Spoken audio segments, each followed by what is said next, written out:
네, 우리가 수요일에는 창세기의 말씀을 나누고 있는데요. 우리가 지난주에 가인이 아벨을 쳐 죽인 그런 사건에 대해서 얘기를 했습니다. 가인이 아벨을 쳐 죽이고 하나님께서 말씀하신 게 뭐냐면 너는 땅에서 유리하게 될 것이다.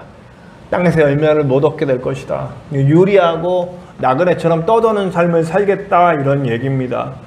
죄의 결과로 정착하지 못하는 삶을 살게 되는 거죠. 근데 오늘 재미난 게 나와요. 땅이 소출을 내기지 않고 땅에서 유리하는 삶을 살 것이다, 이렇게 얘기하는데 뭐라 그러냐면 노쇠에서 정착했어요. 하나님 말씀이 틀린 건가? 네. 하나님 말씀은 틀림이 없으세요. 그죠? 하나님 말씀은 틀림이 없으신데 이거 세상 사람, 야, 너네 하나님은 어떻게 가인이 이렇게 그 땅에서 소출을 좀 정착하지 못한다고 그랬는데 왜 정착했냐? 사실 우리가 정착했다라는 의미를 잘 생각해 봐야 돼요. 그렇죠? 아담과 하와가 이거 먹으면 죽는다 그랬는데 안 죽었잖아요. 그러니까 그럼 안 죽은 거 아니냐 그러지만 사실은 원래는 영원히 살 수 있는데 죽는 몸으로 변화됐으니까 이게 죽음인 거죠. 네? 뿌리가 죽어버렸으니까 죽음은 그때 이미 시작된 거예요. 그런 의미라는 거죠. 놋이라고 하는 땅이요, 그 어원, 그 히브리어로 무슨 뜻이냐면 아주 정확한 하나님의 유머 같아요. 유리한다, 이런 뜻이에요. 놋이라고 하는 땅의 말뜻이 유리한다예요. 그러니까 이 말은 뭐냐면 우리 하나님은 그 가인이 죄로 말미암아 지은 그 대가는 뭐냐면 땅에서 못 산다는 얘기가 아니고요, 영원히 목적지 없이 떠도는 인생이 될 거라는 거죠. 놋의 땅을 지어도 안정을 취하지 못해요. 안전하지 못해요. 안전하다고 느끼질 못해요. 우리 기독교인의 핵심은 뭐냐면 어떤 상황에도 안전하다고 느끼는 겁니다. 뭐 돈이 없을 수도 있고 뭐 여러 가지 어려움이 한꺼번에 밀려올 수도 있고, 우리가 지난 시간에 우리 주일 오후에 말씀 나눈 대로 뭐 폭풍우가 칠 수 있어요. 폭풍우가 치는데 폭풍우가 쳐도 걱정하지 않는 사람들이 기독교인인 거예요. 왜냐하면 우리의 인생이 우리가 살아가는 것이 아니라 주님과 함께 동행하는 거거든요. 물론 우리도 이 땅에서 나그네입니다. 기독교인도 다 나그네예요. 우리 다 나그네죠. 예. 우리는 이 땅에서, 이 땅이 우리 땅이 아니니까요. 우리는 어디가 우리 땅이에요? 하나님의 나라가 우리 땅입니다. 우리는 이 땅에서 대사로 와서 하나님의 소식을 전하고 하나님의 나라를 만들어가는, 어쩌면 이 땅을 정복해가는 사람들인 거죠. 이 땅은 공중것을 잡은 자가 그 사탄이 지배하고 움직여가는 세상인데, 우리는 이 땅에 하나님의 대사로 와서 이 땅을 하나님의 나라로 만들어가는 사람, 그리고 이 땅에서 우리가 인생 끝날까지 완성되지 않았으면 하나님께서 예비해 주신 그곳, 하나님과 함께 하는 곳으로 가면 됩니다. 그런데 뭐가 다르냐? 세상 사람들도 나그네고 우리도 나그네인데 우리는 목적이 있는 나그네. 우리는 하나님의 나라를 향해서 끝까지 가는 나그네예요. 그러니까 나그네라기보다는 어쩌면 개척자, 선교사, 대사, 이런 말을 쓸 수가 있죠. 근데 세상 사람들은 나그네인데 어떤 의미의 나그네냐면 정말 정처 없이 가는 나그네입니다.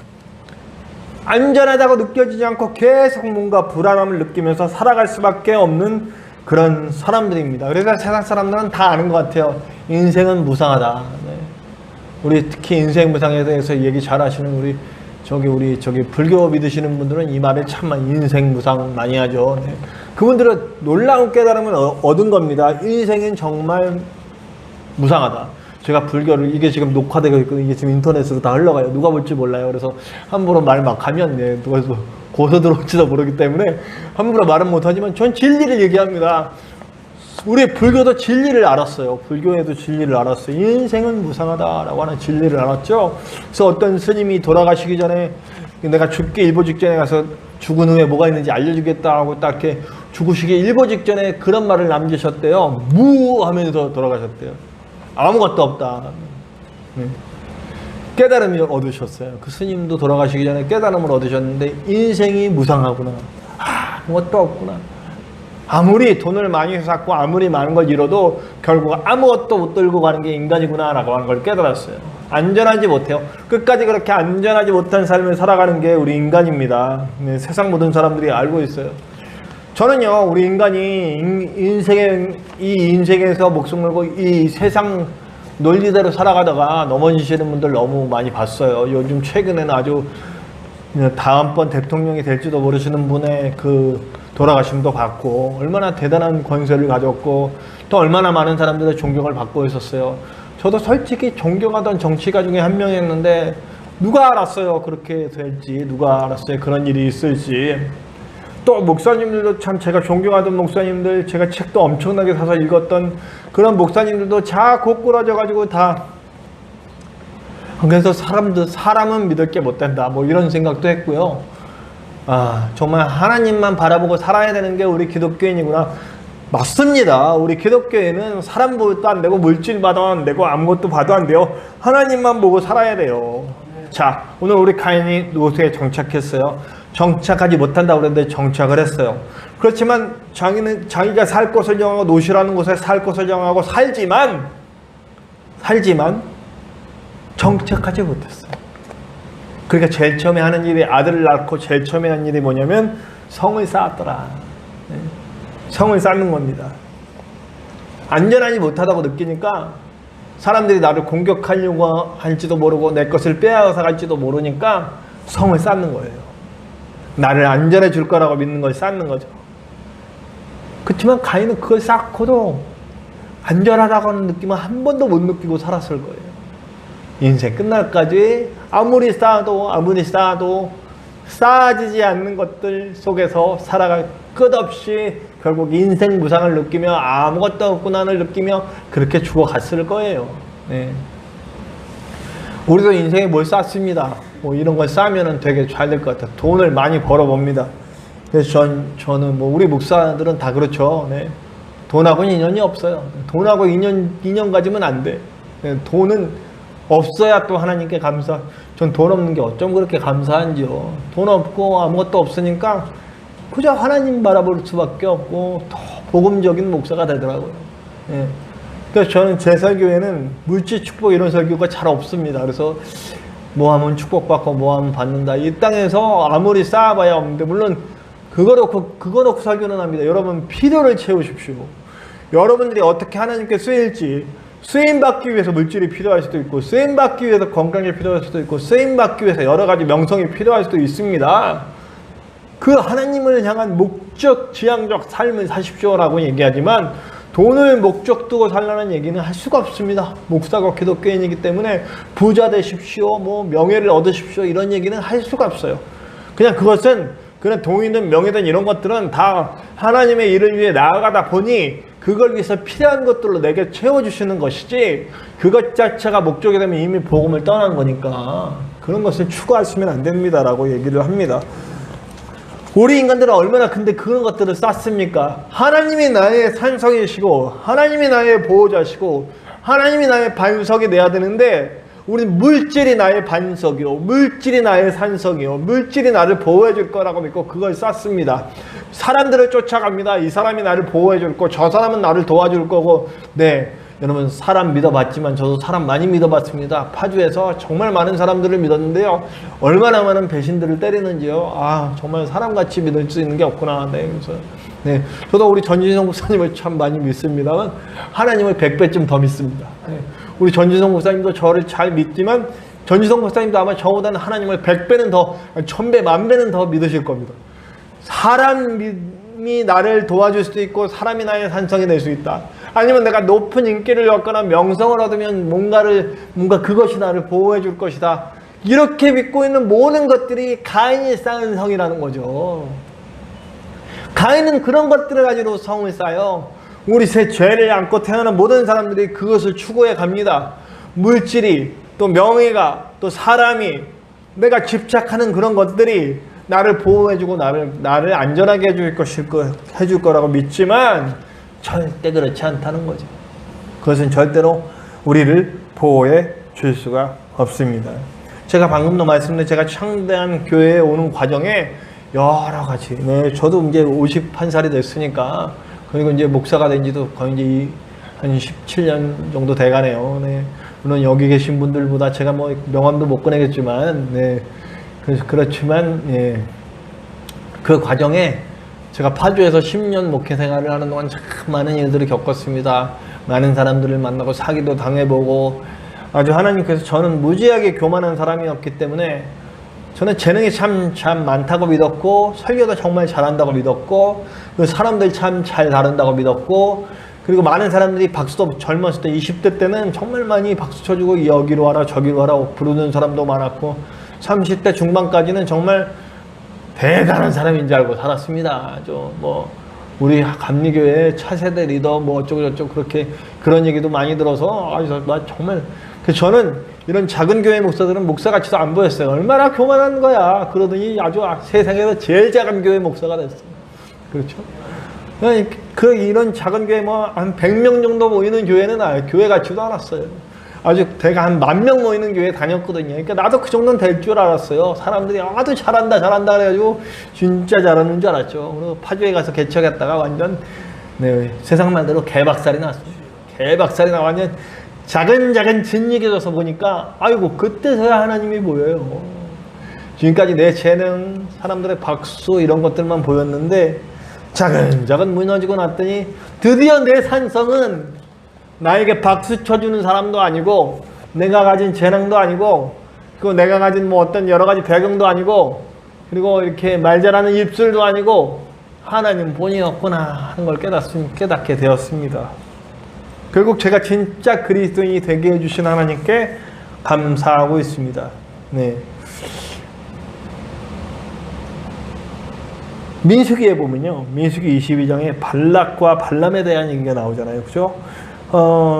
사실 이스라엘 백성이 장정만 60만이면 한 적게는 200만, 많게는 300만 보거든요. 200만은 300만. 네. 이제 가나안 땅으로 들어가기 직전에 모압 사람들이 지배하는 땅을 만납니다. 모압 사람들이 얼마나 두려웠을까요? 너무너무 두려웠을 거예요. 왜냐하면 대단한 민족이 이렇게 오니까, 두려우니까 이 발락이 그 당시에 발람이라고 하는 아주 유명한 예언자를 찾아갑니다. 그래서 어떻게 소문이 났냐면, 실제로 이 발람이라고 하는 사람이 고대 문서에 남아있대요. 나중에 천대에 와서 발견된 그 석비 같은 거에 이 발람, 예언자 발람의 얘기가 적혀있대요. 그러니까 고대 근동에 굉장히 유명했던, 그러니까 지금으로만 우리 기독교로 따지면 아주 되게 조용기 목사 이 정도 되겠죠. 물론 조용기 목사님이 그렇다는 얘기가 아니에요. 그렇게 유명한, 역사의 기록에 남을 만큼 유명한 예언자였다는 거예요. 그래서 그 사람이 축복하면 축복을 받고, 그리고 저주하면 저주가 돼. 그러니까 모압 왕이 급하니까 저 200만이나 되는 그 민족이 이렇게 우리 쪽으로 갖고 우리 이제 죽었구나. 그래가지고 그 발람을 매수해서 저 이스라엘 백성을 저주하게 하려고. 네. 그래서 어딜 데려가냐면 이 모압의 성지 산을 3군데를 데려갑니다. 산들마다 돌아다니면서 뭘 하냐면 저주를 좀 해줘라. 저 이스라엘 백성들이 저주를 해서 우리 모압 민족이 좀 안전을 얻을 수 있게. 그런데 어떻게 하십니까? 하나님이 그 입을 막아버리죠. 발람이 오히려 그 산에서 하는 말이 뭐냐면, 지금 어디예요? 모압 신들의 산이에요. 모압의 홈그라운드고 모압 신이 지배한다고 여겨지는 산이에요. 거기서 발람, 하나님을 아는 사람도 아니야. 그냥 유명한 예언자야. 그 입술로 이스라엘 백성을 저주하라고 하는 말을 하는데 못합니다. 오히려 그 입에서 터져나오는 건 이스라엘을 오히려 축복해. 모압산에서 모압 왕이 부탁해서 하는 말이 오히려 모압의 대적인 이스라엘을 축복하는 말을 한단 말이에요. 한 번도 아니고 두 번도 아니고 3번요. 이 산에서 한다니까 저 산으로 옮기고 모압 사람들을 죄송합니다. 자, 어쨌든 모압 사람들의 성지인 세 산을 옮겨가면서 모두 축복을 하는 겁니다. 자, 하나님이 하신 일이잖아요. 그럼 이 일을 이스라엘 백성들이 압니까 모릅니까? 몰라. 이스라엘 사람들은 하나님이 그 일을 하셨는지 안 하셨는지 몰라요. 제가 이거를 읽다가 놀라운 깨달음을 얻었습니다. 우리 하나님이 하나님 도대체 살아계시면 어떻게 이런 일이 일어날 수 있는가? 하나님이 살아계시다면 이런 일이 과연 일어날 수 있는가? 이런 생각 하잖아요. 그런데 우리 모르게 지금도 어디에선가 하나님은 일하고 계시다는 거예요. 저는 우리 창단교에서 우리 각자의 목회 현장에서 분명히 하나님은 일하고 계신다는 거예요. 하나님의 백성이 하나님을 의지하고 하나님을 산성 삼고 하나님을 나의 반석 삼고 가는 그 사람들의 삶 가운데 분명히 역사해 주신다는 거죠. 우리는 몰라. 모압 신들, 모압 왕과 발람과 발락 사이에 어떤 일이 있었는지 몰라. 모압의 성산에서 하나님이 하신 일을 몰라요. 아무도 몰라. 이스라엘 백성들을 탄한 모세도 몰라요. 나중에 하나님이 모세를 통해서 영감을 주셔서 그것을 알게 해서 기록을 했으니까 알았지. 아무도 모르게 하나님은 일하고 계시다는 거예요. 그 역사의 손길은 우리의 삶 가운데 늘 역사하고 계시다는 거죠. 그러니까 우리가 지난 시간에 요한복음에서 나오는 말씀이 나오는 거예요. 풍랑을 보니까, 문제를 보니까 풍랑밖에 안 보여요. 문제밖에 안 보여요. 그 예수님이 저기서부터 저벅저벅 물 위로 걸어오시는데, 그 우리를 구하러 오시는 예수님이 오시는데도 예수님이 귀신인 줄 알고 무서워했대요. 두려워했대요. 문제를 보니까 예수님이 오시는 것도 무서워. 그런데 예수님이 나니까 걱정하지 말라, 이런 말을 하시고 난 다음에 예수님인 줄 알고 박수치고 예수님을 모셔서 배 안에 딱 들으니까 기뻐한다. 기쁘게 예수님을 모셨다. 상황이 역전되는 거예요. 풍랑이 잦아들지 않았습니다. 계속 풍랑은 계속 쳐요. 이게 왔죠. 휘청휘청합니다. 계속. 단지 변화는 예수님이 여기 타신 것밖에 없어요. 예수님을 알아봤다는 것밖에 없어요. 예수님을 몰랐을 때 예수님 자체도 무섭고 풍랑도 무섭고 모든 게 무섭고 두렵고 떨리고 불안하고 방랑하는 인생인데, 예수님인 줄 알고 내 배에 모셨더니 풍랑은 계속 치지만 두려움이 사라졌다는 거예요. 그리고 목적지로 순결하게 도착하는 거예요. 그거죠. 우리의 삶의 풍랑은 변함없이 치고 문제는 계속 일어나는데, 그 문제 자체를 이길 수 있게 하시는 예수님이 내 삶에 오시니까, 예수님을 보니까, 하나님을 보니까 이제 문제가 아닌 거죠. 나를 보호하시는 하나님, 나의 산성이신 하나님 나와 함께 가니까 하나님이 일하고 계심이 보이고 하나님의 역사하심이 보이는 겁니다. 보이지 않아도, 몰라도 들고 가서 싸우는 겁니다. 모압과. 안 보여도 하나님이 발람과 발락에게 어떻게 일하시는지 모르지만 가는 겁니다. 가서 싸워 이기게 되는 거죠. 하나님의 계심을 믿는 겁니다. 그렇게 가는 거죠. 저는 저와 여러분이 이 교훈을 우리의 삶 가운데 은혜로 삼을 수 있는 저와 여러분들 됐으면 좋겠습니다. 저는 이걸 봅니다. 가인은 아들을 낳고 자기를 보호하기 위한 보호해줄 수도 없는 허망한 성을 쌓습니다.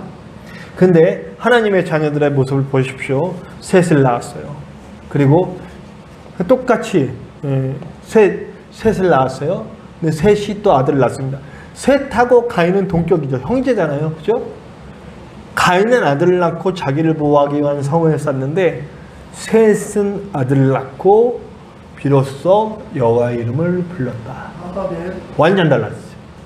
삶의 방향성이 완전히 달라지는 겁니다. 가인은 아들을 낳고 자기를 보호할 어떻게든 돈을 쌓든지 사람을 쌓든지 성을 쌓는데, 하나님의 자녀인 셋은 아들을 낳고 거기에다 뭘 합니까? 하나님의 이름을 부르기 시작하더라. 에노스라고 하는 이름의 뜻이 미력하다, 연약한 인생이다, 이런 뜻이래요. 저는 왜 셋이 이렇게 아들 이름을 이렇게 안 좋게 지었을까라고 생각했는데, 저 그게 신앙의 고백 같더라고요. 제가 아까도 고백했듯이 제가 대단한 줄 알았을 땐 깨질 일밖에 안 남았어요. 박살날 일밖에 안 남았잖아요. 인생에 돌아보니까. 그때 아무리 대단했어도 제가 만약에 그 단계 올라가서 아마 큰 교회 목사가 됐으면 지금까지도 복음은 몰랐을 거예요. 하나님의 이름을 이용해서 내 명성을 드러내려고 한 사람밖에는 안 됐을 것 같아요. 근데 하나님이 조금 부수니까 이제 하나님을 의지할 수 있는 사람이 되겠거든요. 그러면 나를 연약하게 만드시고 미력하게 만드시는 그 과정이 분명히 필요했던 거고, 비로소 제가 하나님께 나는 아무것도 알 수 없습니다, 나는 아무것도 모릅니다 하고 하나님께 엎드리는 인생이 됐을 때 비로소 하나님이 보이게 되는 거잖아요. 그래서 셋도 그런 고백이 하니까, 하나님의 자녀들은 그런 고백이 아닐까? 나는 약합니다, 나는 연약합니다. 그러니 하나님만 나의 보호자가 되어주시고 하나님만이 나의 인도자가 되어주시기를 간절히 바랍니다 하는 마음으로 하나님을 부르지 않았겠습니까? 저와 여러분들이 그런 마음으로 하나님을 바라볼 수 있는 저와 여러분들 됐으면 좋겠습니다. 오늘 말씀에는 한 가지 교훈밖에 없어요. 우리 인생의 모든 것들, 인생의 목적 두지 말고 하나님께 목적 두고 살자. 나의 원함에 집중하지 말고 하나님의 원함에 집중하고 하나님을 이용해서 내 목적을 이루려는 사람들이 아니라 하나님께 내가 이용되는 하나님의 도구로 살아가자. 그리고 나의 안전과 나의 존귀는 하나님이 채워주신다는 것을 믿고 갈 수 있는 저와 여러분들 되시길 바랍니다. 우리도 이제 여호와의 이름을 부르며 또 하나님만 바라보며 사실 수 있는 저와 여러분들 되시기를 간절히 축원합니다. 다 같이 기도합시다.